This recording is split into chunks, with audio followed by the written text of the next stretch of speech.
বাত ব্যথা এবং বাত জ্বর। আচ্ছা, এই ব্যাপারটা সম্পর্কে যদি বলি তখন তো আমাদের সাবজেক্টের নিয়ে একটু বলতে হয়।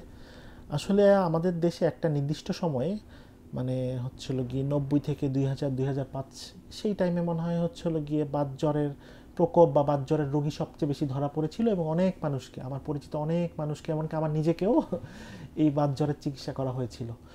আসলে আমাদের মেডিকেল জ্ঞানগুলো বা মেডিকেল সায়েন্স কিন্তু ইভলভিং বা দিনে দিনে বাড়তেছে, আমাদের নতুন নতুন অনেক গবেষণা, অনেক ধরনের জ্ঞান আমাদের মেডিকেল সেক্টরে যোগ হচ্ছে, এবং আমাদের বাত রোগগুলো সম্পর্কেও আমাদের এই জ্ঞানগুলো কিন্তু খুব বেশি পুরাতন নয়।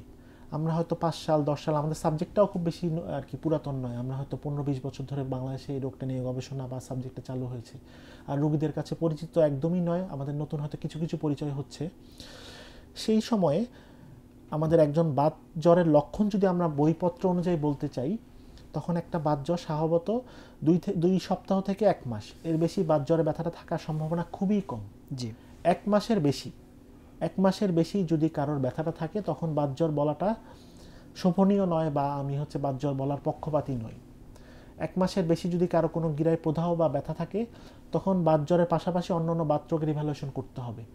আর বাত জ্বর মানেই যে শুধু গিরায় ব্যথা সেরকম নয়, বাত জ্বর মানে কিন্তু গিরায় ব্যথার সাথে আরও শরীরের কিছু কিছু অঙ্গে প্রদাহ হতে পারে।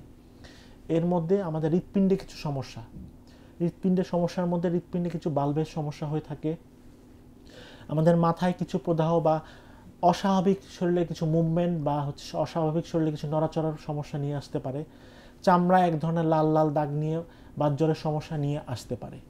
মানে আমার এখানে মোদ্দা কথায় যদি আমি বলি, বাত ব্যথাটা বাত জ্বরের সাথে যে সম্পর্কিত যে ব্যথাটা, সেটা স্বাভাবিক 1 মাসের বেশি থাকার কথা নয়।